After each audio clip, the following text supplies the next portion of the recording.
And if we hadn't had enough lefty lunacy, let's have some more. Why not? There's so much of it going around. The gift that never stops giving. James, what is the Yara Council up to now? Oh, Yara Council, which has previously been named one of the wokest councils in Australia. Well, their ratepayers are finding out that if you go woke, you go broke, and you vote in these guys, and you get hit with another $115 per year to do what the council should be doing already, which is pick up your trash. Now, the great thing about Yara is these people are so bad at managing money, and they are so into the political correct stuff. You know, during the height of the pandemic, when Dan Andrews was experimenting with letting people dine outside, they charged restaurants $5,000 to use a car parking space to put tables outside. They've redesigned all their pride flags. They've done this. Finally, people are actually protesting, but I've got no sympathy. They voted them in. And that's it. Every Greens candidate got elected. It's a Greens council dominated.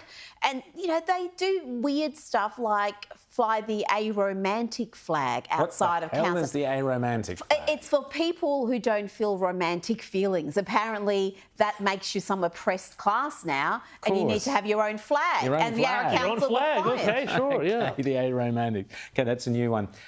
Rita, Novak Djokovic back in the news in the States. Well, this is absolutely disgraceful. Novak Djokovic, #1 tennis player in the world, possibly the world's healthiest man, has been treated like a health risk and banned from entering the US because he does not have the COVID vaccination. He's had COVID before. He's got natural immunity. Not that that matters now because we know you can still get it and pass it on. But he won't be playing in the Miami Open because they will not allow him to enter the country. Where's Ron DeSantis when you need him? Ron DeSantis has advocated on his behalf, but he doesn't control the borders. That is White House. Biden. That's up to Joe Biden. Well, lots of lefty lunacy in America carries on. Drew Barrymore, remember her in E.T. and then in all the other films? It was a while back. Yes, it's true.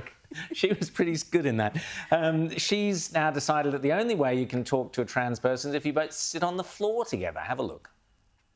It's interesting because I look at someone like you and I can't imagine anybody disliking you. Oh, please.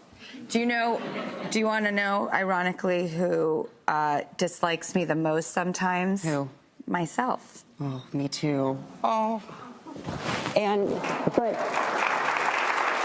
I'm sorry, I just realized that I'm sitting on the floor with Drew. I'm so happy to be doing this. Thank you for joining me on the floor. Come on, Rita, let's reenact the scene. No. Well, let's see Megan Kelly reenact the scene. Let's have a look. Dylan says, I can't imagine anyone disliking you. And Drew, do you know who sometimes dislikes me the most? Myself, as they're both kneeling on the ground. And then the floor feels safer. Oh, she does a very good Drew Barrymore imitation, and she did a bit more there that was comedy gold, champagne comedy, if you ask me. But how weak and just, I don't know, cringe-worthy for Drew Barrymore to get on her knees at the feet of this radical activist who a lot of people see as extremely dangerous because they have such an enormous platform on social media, and the kids just see the star power. This becomes, you know, it goes back to what we were talking about at the top of the show, and it takes on an almost religious dimension. Yes, and it is, you know, Drew Barrymore, privileged white woman, trying to get the woke points by kneeling to the presumed victim. Well, let's have a quick look at a woke trans guy who got very upset in a takeaway food.